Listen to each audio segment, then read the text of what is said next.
What is it like to sleep on an ice bed at minus 20 degrees Celsius? This is a 5-star ice and snow hotel located in the Arctic. The construction of this hotel required 15,000 tons of ice, all of which were sourced from the nearby frozen river.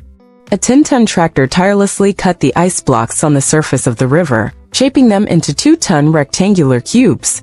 Once the cutting was completed, another tractor delicately inserted iron hooks into the ice and carefully lifted out the 2-ton ice blocks.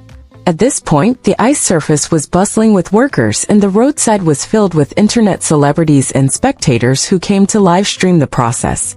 The lifted ice blocks were transported to a warehouse by a forklift.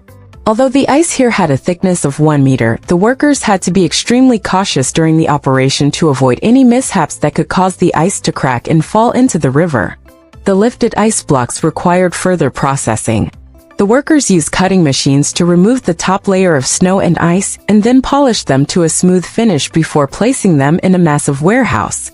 The temperature inside the warehouse was controlled between -2 to -7 degrees Celsius to prevent the ice blocks from melting. A total of 2,000 tons of ice blocks were stored here, and it took the workers 3 weeks to complete the cutting process. On the other side, workers were connecting and testing snowmaking machines, preparing to produce 6,000 tons of artificial snow for the construction of the hotel's exterior framework.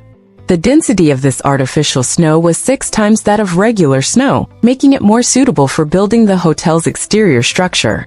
First, workers used large-sized molds to create arch tunnels for the hotel's lobby and corridors, while medium and small-sized molds were used for constructing hallways and guest rooms. Then using snow blowers, they sprayed the artificial snow above the molds, forming a 1-meter thick shell.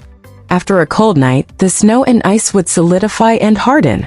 Finally, the arch molds were removed, leaving behind a sturdy hotel structure. Following this method, enough rooms were built.